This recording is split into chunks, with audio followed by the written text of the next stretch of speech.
Vous écoutez À suivre sur Arte Radio.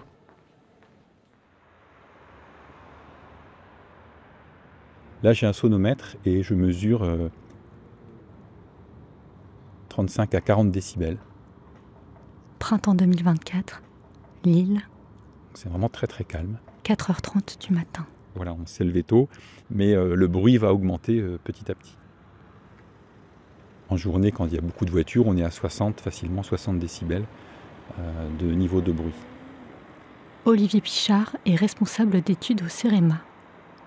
Sa spécialité, l'adaptation des animaux aux contraintes urbaines. Dans des espaces assez bruyants comme la ville, il a été montré que les oiseaux chantent plus tôt que d'habitude. On s'aperçoit que même plus de 2h30 avant l'heure du lever du soleil, les oiseaux chantent déjà sur la ville de Lille. Donc voilà, c'est une sorte de stratégie d'adaptation des oiseaux par rapport au bruit pour pouvoir mieux se faire entendre.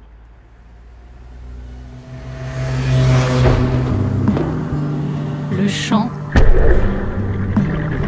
de l'extinction. Il n'y a que 4% du territoire européen où vous avez un environnement sans bruit humain. Une série documentaire de Jeanne-Marie Desnos, réalisée par Charlie Marcelet. Pour l'instant, il fait encore complètement nuit, mais on voit au loin là, les toutes premières lueurs du jour. Troisième et dernier épisode, plier pour ne pas rompre. On va aller au cœur de la citadelle de Lille, donc, où on a vraiment les ambiances sonores les plus sympathiques, avec justement le chorus matinal des oiseaux. Au petit matin, les mélodies voyagent plus loin. Frais, l'air est plus dense, alors on chante. Donc là, on est justement à l'horaire où on est entre le chant des espèces nocturnes, donc on peut encore entendre de la chouette hulotte ici sur le parc de la Citadelle, et les toutes premières espèces de jour. La chouette, on l'entend là ? Là, je l'entends plus là. C'est...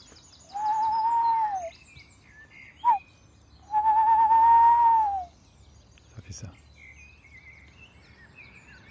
Pour la ville, c'est un des espaces les plus riches, notamment aussi pour les chauves-souris, comme il y a une citadelle, il y a des espèces de chauves-souris qui hibernent dans les souterrains de la citadelle.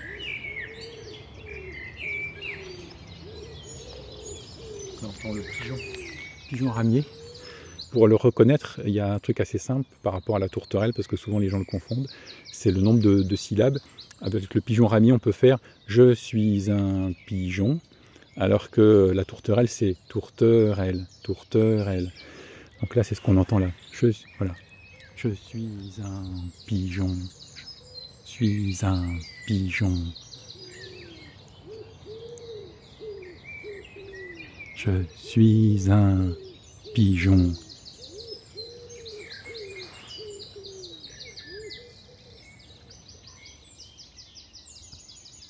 Nous, on a une gamme d'audition de 20 Hz à 20 000 Hz. Pour certaines espèces, c'est plus restreint. Pour d'autres, comme chez les chiens, par exemple, ça peut être beaucoup plus étendu. Donc nous, il y a certains bruits qu'on peut entendre de manière très forte, alors que d'autres espèces vont être sur des fréquences qu'elles n'entendent pas. Ou au contraire, nous, on a des fois l'impression que l'ambiance est très très calme, alors qu'en fait, il y a des ultrasons qui sont très forts. Et voilà, justement, alors ça c'est un... Voilà, donc là, on a... un camion avec une grue qui arrive, donc je ne sais pas si c'est pour faire des travaux ici.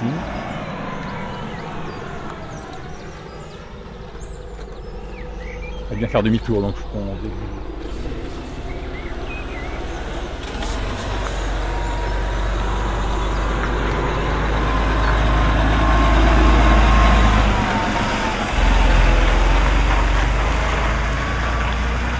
L'exemple de bruit. Un bel exemple de bruit là, donc on a été obligé d'arrêter de se parler justement. Voilà, c'est un bon exemple de masquage sonore. Donc comme je disais, dans le bruit il y a différents aspects.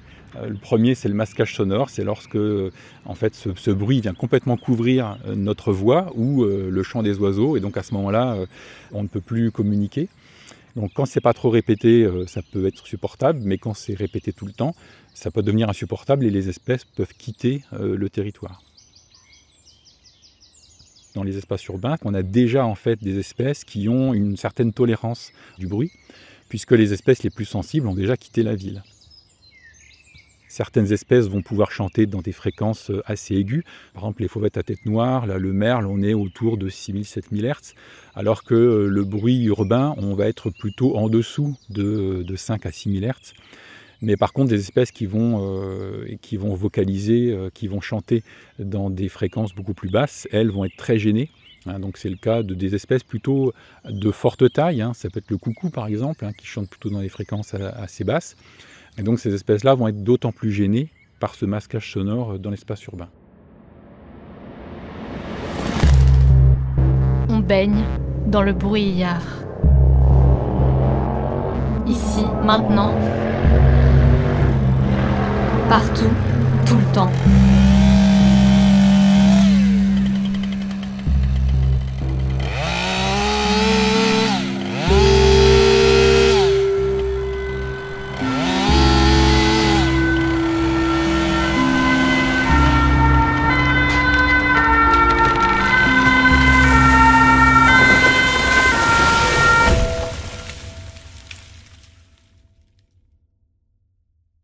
Aucun territoire n'est protégé. Même en plein cœur de la forêt des Vosges, écosystème de l'audionaturaliste Marc Namblard. Il y a quelques années, lorsque j'allais sur le terrain pour enregistrer un animal, une ambiance, enfin peu importe, j'étais la tête en l'air pour repérer les avions qui arrivent et au bout d'un moment j'avais mal au cou. C'était vraiment une douleur qui était quasiment quotidienne, quoi. Donc ça n'avait pas de sens, quoi. C'était complètement dingue. Nouvelle méthode, Marc Namblard dépose ses micros au pied des arbres pendant plusieurs jours. Ça m'a petit à petit ramené aussi sur le terrain, mais de manière un petit peu différente, c'est-à-dire davantage de temps à observer, à relever des indices pour anticiper des événements. Un travail un peu de pisteur en quelque sorte. Reste à trier les téraoctets, en extraire quelques minutes épargnées.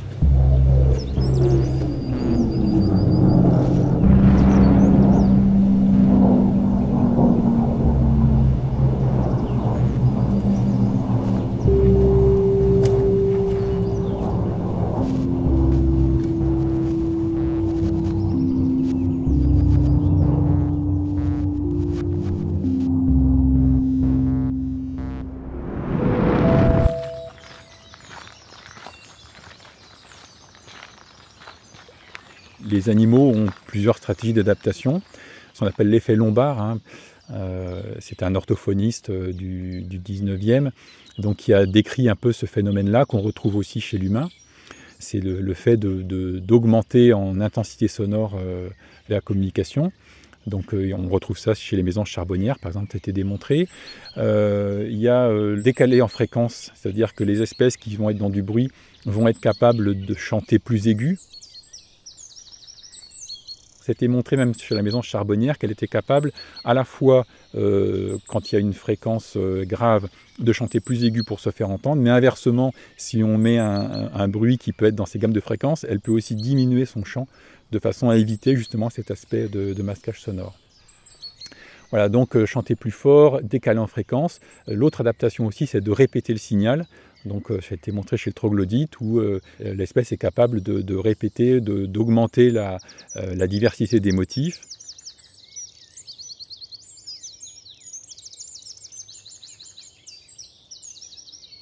Il y a aussi une autre capacité d'adaptation, donc on a parlé tout à l'heure, les espèces vont décaler leur heure de début de chant. Ça a été montré aussi aux abords d'aéroports, chez la fauvette à tête noire, chez la mésange, chez le rouge-gorge, chez le merle noir.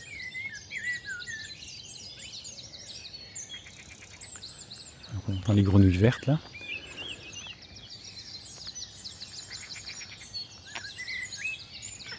Ça a l'air assez grave. Comme on a tous ces fossés autour des remparts, on a des espèces de milieux aquatiques comme des poules d'eau, comme la rousserolle et farvate. n'est pas très farouche, on peut l'approcher, là, voilà, on la voit ici. Elle est à quoi, à 4-5 mètres de nous, là. Donc là, il est 5h41, et là, on est 5 minutes avant l'heure légale du soleil, voilà, elle commence à chanter. Dans les stratégies qu'ont les espèces pour bien se faire entendre, c'est aussi la modulation, donc c'est un chant qui est très varié.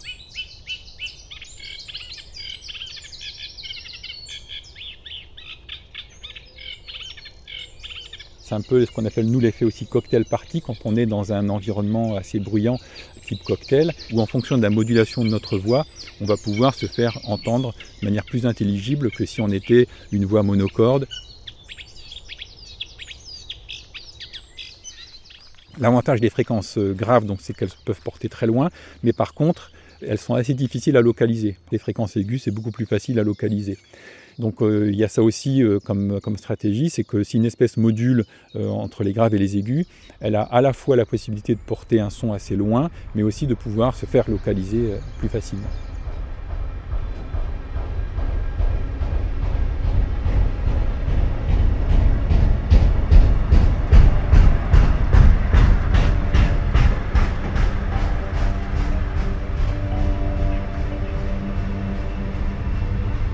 Voilà, c'est les principales adaptations.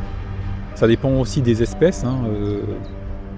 C'est un peu plus différent chez les amphibiens ou les insectes, c'est-à-dire qu'ils n'ont pas forcément la même capacité d'adaptation que les oiseaux de pouvoir augmenter les gammes de fréquences, mais il va y avoir une sorte de sélection génétique par la présence justement de bruit. Et donc il y a des populations qui sont sélectionnées parce qu'elles vont chanter plus aigu et donc elles vont tirer un bénéfice de ces fréquences plus aiguës dans un milieu assez bruyant.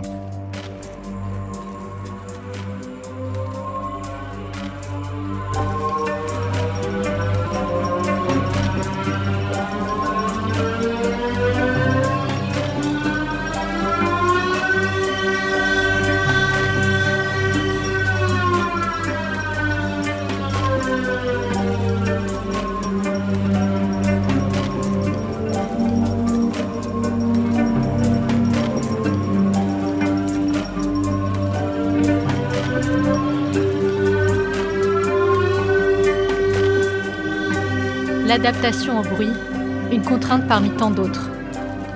En Anthropocène, les pollutions sont multiples. Lumineuses, chimiques, plastiques. Nouveaux paramètres, le dérèglement climatique.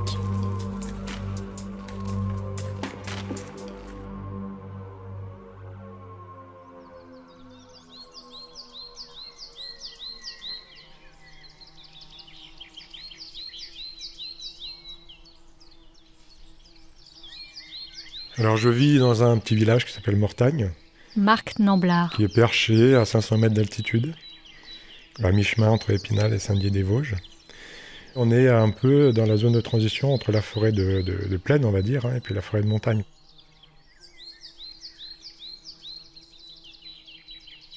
On entend rarement la même chose au même endroit 2 jours de suite. Il y a des variations liées aux saisons, liées aux conditions météo, évidemment, aussi, donc en fonction de la température de l'air, en fonction de l'humidité, en fonction... Voilà, on ne va pas forcément entendre les mêmes sons, on ne va pas les percevoir de la même manière.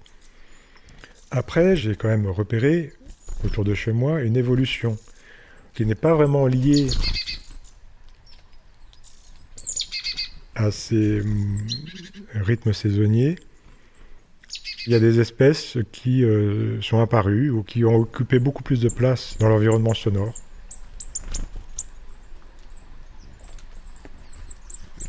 Ça, c'est quelque chose que j'ai vraiment remarqué avec certains insectes, par exemple. Les grillons, on ne les entendait absolument pas dans la montagne vosgienne il y a encore quelques années. Enfin, on les entendait dans les plaines. Mais dès qu'on montait un petit peu en altitude, les grillons champêtres étaient vraiment très peu présents. Et puis lorsqu'on allait sur les prairies les plus élevées, ils n'étaient absolument pas présents. Aujourd'hui, ils sont présents à toutes les altitudes. Donc ça c'est vraiment un marqueur pour moi des changements climatiques. Ça me paraît évident. Il y a des espèces d'oiseaux également qu'on entendait en plaine qui commencent à remonter en altitude. Je pense par exemple au pivert. Je me souviens que lorsque je suis arrivé dans les Vosges, en montagne, je n'entendais pas le pivert, je l'entendais en plaine, je l'entendais dans les forêts autour d'Épinal. Mais dès que je prenais un petit peu d'altitude, j'entendais le piquet pêche, j'entendais le pic noir.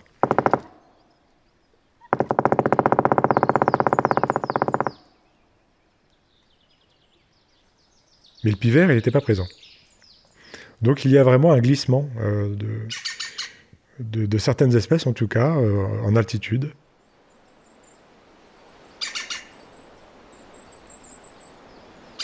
Au niveau des arbres, comme le chêne, comme le charme, qu'on voit monter aussi en altitude, petit à petit, ils progressent. Le châtaignier aussi. Ça a une incidence sur les animaux qui y vivent, évidemment. Puis il y a des espèces qui ont des exigences en termes d'habitat et qui vont devoir remonter en altitude pour trouver des habitats ou des structures forestières qui leur conviennent, ou carrément qui risquent de disparaître à terme, quoi. Et ce qu'on remarque aussi, c'est qu'il y a, du fait de la transformation des milieux, une sorte d'uniformisation des ambiances sonores. Il y a des espèces qui sont plus généralistes que d'autres, ubiquistes que d'autres, et qui vont pouvoir s'adapter plus facilement aux modifications des habitats. Le rouge-gorge, on va l'entendre partout. La mésange bleue, on va l'entendre un petit peu partout.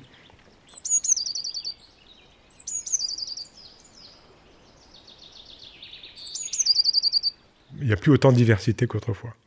C'est vraiment quelque chose qu'on peut constater malheureusement aujourd'hui de manière très nette, quoi.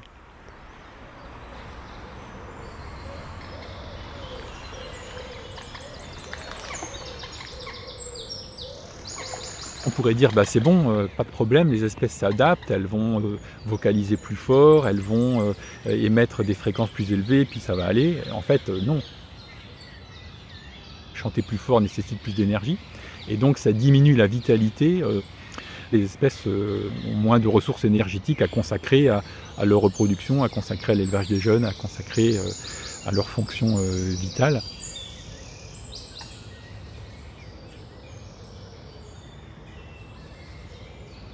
Les mâles qui sont les plus beaux chanteurs vont être préférés en général par les femelles.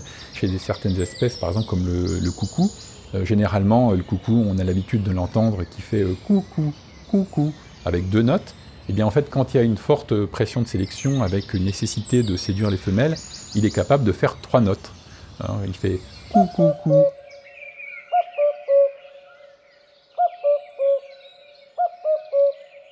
Les femelles choisissent les mâles qui chantent le mieux parce que ça veut dire qu'il y a une richesse génétique. C'est en fait une marque de bonne santé, de bonne vitalité. En présence de bruit, il y a une moins bonne sélection des plus beaux chanteurs, puisque le bruit vient effectivement masquer les capacités vocales des mâles. Les femelles choisissent des partenaires de moins bonne qualité. Et donc en cascade comme ça, ça peut aussi amener à une moins bonne capacité de reproduction sur la durée.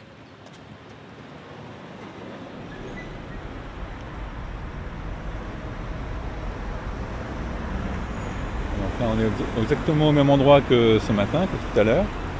Donc, sauf qu'il est maintenant il est 8h du matin. Et donc il y a la pleine activité des véhicules. Et on est effectivement là mesuré à 70 décibels environ. Ici c'est quand même très bruyant. On maximise le bruit parce qu'on est sur un croisement de 2 grands axes routiers. Avec des feux, donc on a des bruits de freinage, on a aussi une diversité de fréquences parce qu'en bruit de freinage on est plutôt sur des fréquences assez aiguës. On a des camions, on a des voitures, donc il y a un panel de fréquences différentes, etc. Donc évidemment là c'est pas du tout un lieu favorable pour les communications acoustiques. D'ailleurs on n'entend aucun oiseau, il n'y a aucune communication possible, quoi.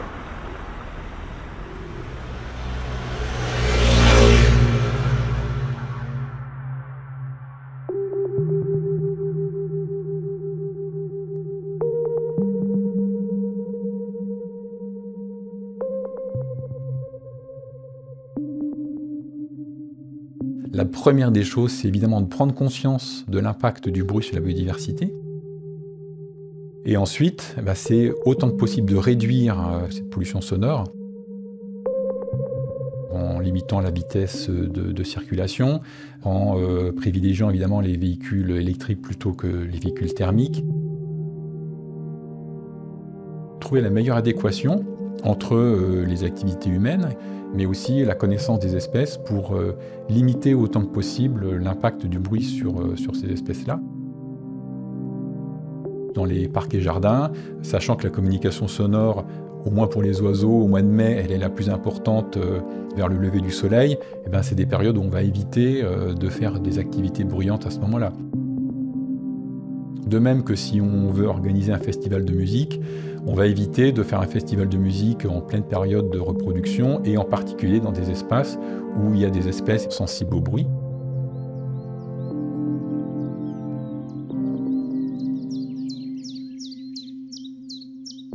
Mais en tout cas, tout ce qu'on fera pour la faune sera globalement favorable aussi aux humains. En faisant un pas de côté pour vraiment prendre le temps d'observer, que ce soit avec les yeux ou avec les oreilles, on commence à cerner toutes les variations des manifestations de la vie. C'est comme ça qu'on se rend compte que chaque espèce est vraiment différente, a des particularités qui, au bout d'un moment, finissent par nous sauter aux yeux et aux oreilles. Je pense aux animaux qui produisent des sons qui peuvent être un peu au seuil de notre perception. Des petits oiseaux comme le roitelet, par exemple. Des grimpereaux. Qui sont accessibles quand même à l'oreille humaine, mais quand même très aigus.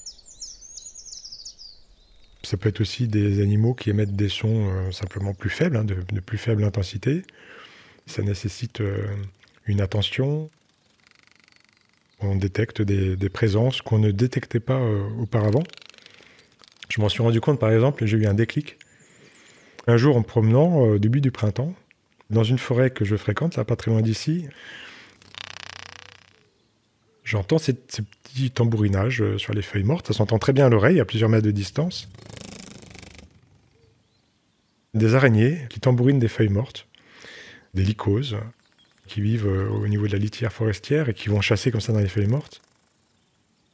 J'ai compris tout de suite que j'avais affaire à ces araignées parce que j'avais déjà entendu un enregistrement. Et par curiosité, je me suis replongé dans les enregistrements que j'avais réalisés les années précédentes dans les mêmes lieux. Je me suis rendu compte que ces tambourinages d'araignées étaient déjà présents. Seulement, je ne les avais pas repérés, quoi. Ils ne faisaient pas partie du paysage sonore que je me construisais à l'époque. Et là, j'ai vraiment eu un déclic. C'est là que je me suis rendu compte que l'écoute, c'est vraiment quelque chose qui se construit dans le temps, quoi, et qui évolue.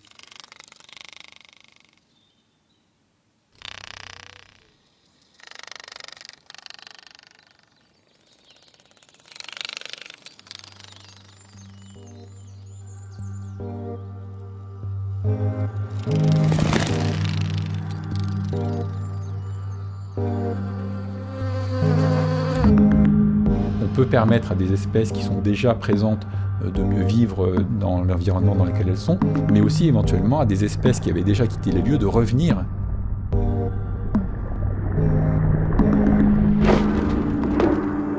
La 6e extinction ne revient pas seulement à brûler la bibliothèque de l'évolution et tous les ouvrages du passé. Elle revient à brûler avec eux les poètes à venir, c'est-à-dire la possibilité pour chaque forme de vie d'en produire d'autres, aux aptitudes, aux arts vitaux, aux pouvoirs encore inconnus. On ne brûle pas seulement ce qui est arrivé, mais tout ce qui pourrait arriver. Manière d'être vivant, de Baptiste Morisot.